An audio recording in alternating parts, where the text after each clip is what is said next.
Okay, so let's talk about the IEP sheet that you have, that you just saw the first side.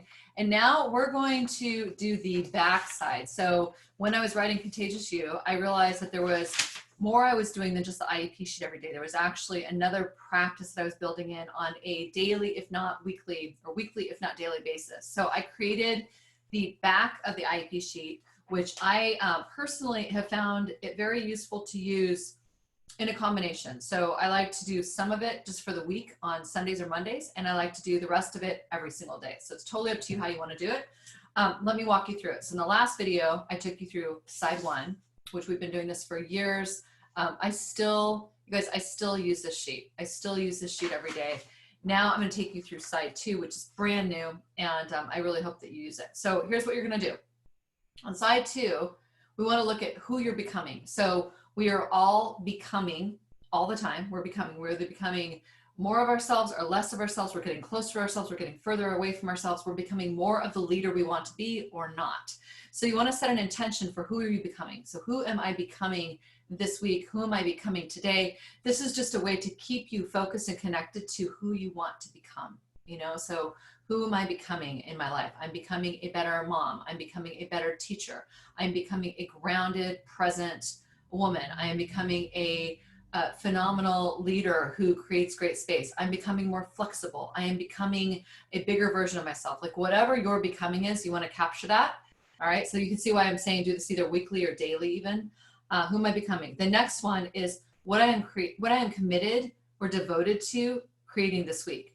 So what am I committed or devoted to creating this week? If you're into doing this every single day, then do it for the day. Again, if you're doing it for the week, do it for the week.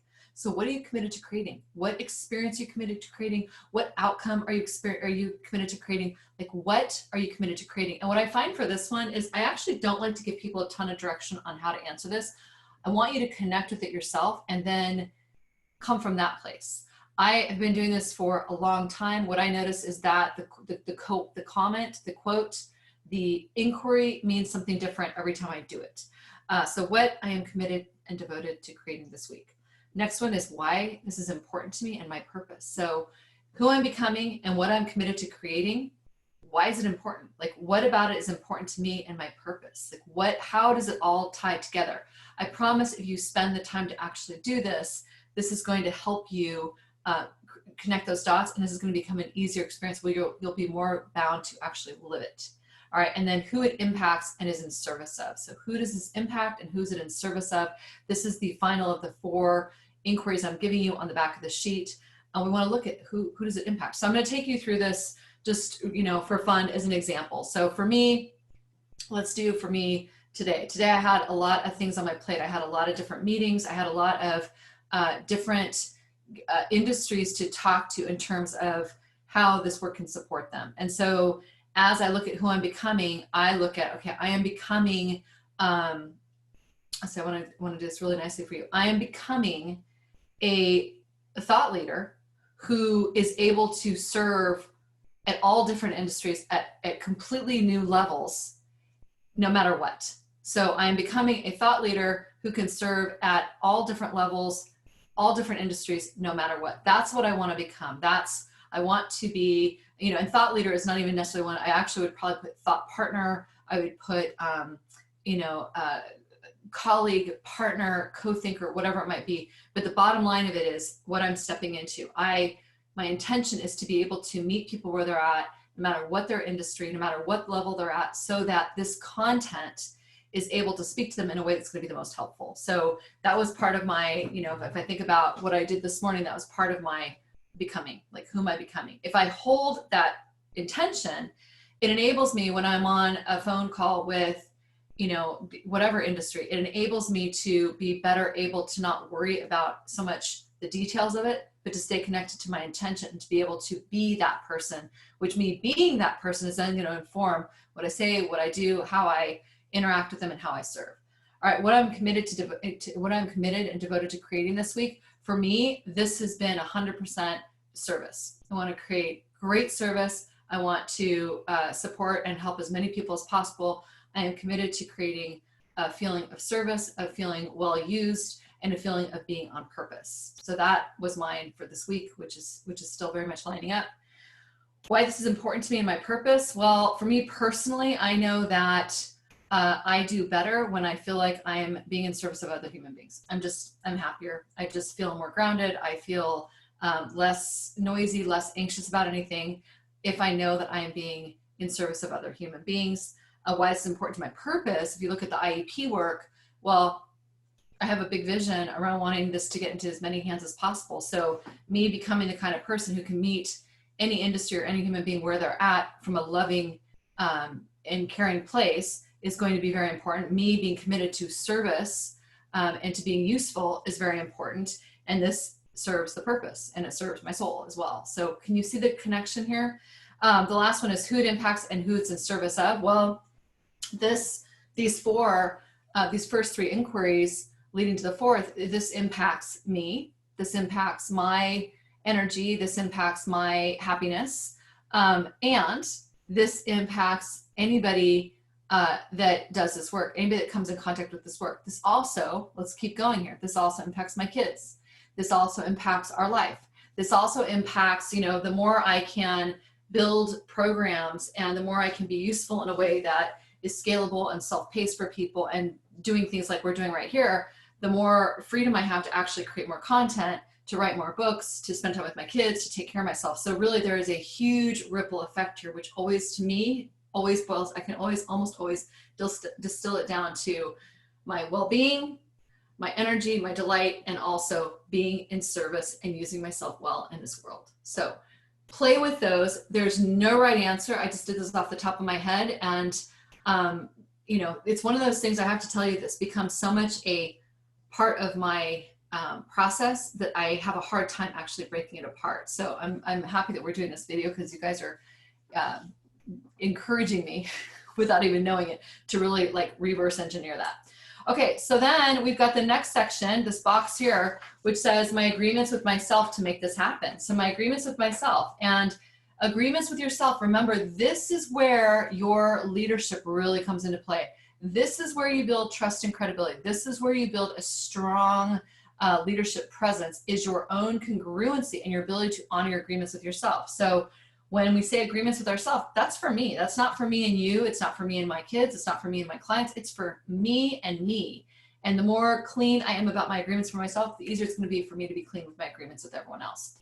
And by the way, the easier it's going to be for me to decide what agreements I actually want to make. If I'm crystal clear on my agreements with myself and I'm honoring those, then when somebody else asks me to do something that doesn't line up or doesn't feel good, or I can't be a full body yes to it, it is much easier for me to say no, no thank you, not now, whatever it might be. Okay, so agreements here I'm looking at are what my self-care looks like. What am I agreeing to do for my self-care? So that could be anything. That's, I'm going to get an hour more of sleep every week or every night. I'm going to drink more water today. I'm going to get a workout in no matter what. I'm going to be nice to myself. Every time I catch myself, going down some path where I've made a mistake and I'm starting to be hard on myself, instead I'm going to stop, I'm going to breathe, I'm going to be kind. So self-care agreements can be anything that's important to you. What I'm saying yes to. So this can be general, like what am I a yes to this week? Then with that is what am I a no to this week? What am I saying no to or today? Who I will ask for help. As you're doing this, things are going to come up and be like, oh, I really want to take care of this, or I want to take care of that. Oh, this is going to be hard. Great. Who are you going to ask for help? Wonderful. Who I will contribute to. So it goes the other way. Who are you going to serve and contribute to that might be asking themselves these same questions? What story I will nourish, support, or heal? This one's one of my favorites. Remember, we can tell any story. We become our stories. Our stories define us. So we get to craft them in a way that is either empowering or is disempowering. And so, I can have a really terrible day, or I can make a huge mistake yesterday or today, huge mistake. And I can tell the story that I blew it and I'm terrible and I can't believe I did that. And oh my gosh, and blah, blah, blah, which is going to completely contract me. It's going to deflate. It's not going to actually create learning, and I'm not going to be better for it. Or I can create the story and honor the story that I gave it my best shot yesterday, or maybe I didn't. And I'm going to get a story from that and learning from that. Gave it my best shot. I didn't get my intended impact, but I learned this, and this, and I'm actually now the winner because I'm learning how to use this to do this even better today. So what story? We all have good things and bad things that happen. We have wonderful days. We have crappy days. What is the story you want to tell about yourself in that? What is the framing you want to hold? You know, we have a relationship that ends. Well, is it a terrible story, or is it a story where you actually decided that that relationship didn't work for you anymore, and so therefore you chose a more maybe more difficult but more empowering path forward, empowering for yourself, self-empowered path forward to actually get you to the next place in your life, you know? Or is it a horrible story? Like, where do you focus your attention? So that one, what story I will nourish and support and heal, is really about where are you putting your attention? What story do you want to tell yourself? What is it you want to frame in a way that is going to support you moving forward? Just play with this one. I promise you, whatever's going on in your life right now, play with the story that you're telling. And then also with that, if you've got a story, if you've got something that's happened, it's been really, really hard, make sure that you're getting the support to actually heal and move through that. So this isn't just about, oh, I had a really bad day, or this really bad thing happened, and now I'm going to pretend like it didn't happen and just be Pollyanna and like find all the roses and everything. No, it's not that. It's being really honest about what's happening in your life. It's being conscious about the stories you're telling. And in the stories that are having a hard time, or that they've got some trauma behind them or something really challenging to work through, it is being responsible for getting the help that you need so that that can be a part of your story. I can tell you, and I can tell you for myself, and also for most people I've worked with, we've all had something big, traumatic, and hard happen in our lives. And part of the story has been how, in a healthy way, the story told in a healthy way has been how you go and you get support. And that's part of your story for healing that gets you to the next place, so you can tell an even more powerful story. I really hope that makes sense. Yeah, there's so much there. We could go so deep on that one. So I'm going to encourage you on that one to just join one of our live programs, because I talk about storytelling all the time. And I talk about what we do with our mental and emotional energy that either gives us more energy or robs us of energy. And that's always in quadrant 2. So just think about, put that in the back of your mind. Think about joining me for a live program. I would really love to play with that. I'm focusing on it even more now, especially in light of all the stuff that's happening in our world this year. And when I'm recording this is 2020. All right. So, and then the last one on agreements is any other agreements that are important to you. So you're probably going to have certain things that you're working on individually that I wouldn't even think of on here. What other agreements do you have for yourself? You know, so an agreement I keep making with myself that I'm actually doing a good job with this week is I am putting my phone away and I'm not checking email every single hour. I'm actually putting it away and I'm coming back and I'm checking it every couple of hours. And I turn off the phone, I put it in airplane mode so I can get in and do some deep work. So these are agreements to not be on your phone all the time, agreements to shut down your office at 5 o'clock or whatever it might be. So you get to decide. All right. Then we go into the portal of purpose and impact. This in particular, portal purpose and impact, this right here is really from Contagious You. I write about this in chapter 4. I'm going to encourage you to read that book and read that chapter and really look into what your portal of purpose is. The portal of purpose, is basically 5 things that we want to be connected to. And the first one is your clarity of intention, your proclamation, a very powerful proclamation of what you're going to create. True presence, really being really present to what you're creating, what you want, what you desire, who you are, like really being present, not blocked, not exhausted, not, inebriated, not doped up on sugar or checked out on TV or whatever, but really being really, really present to what is true for you and what you want to create.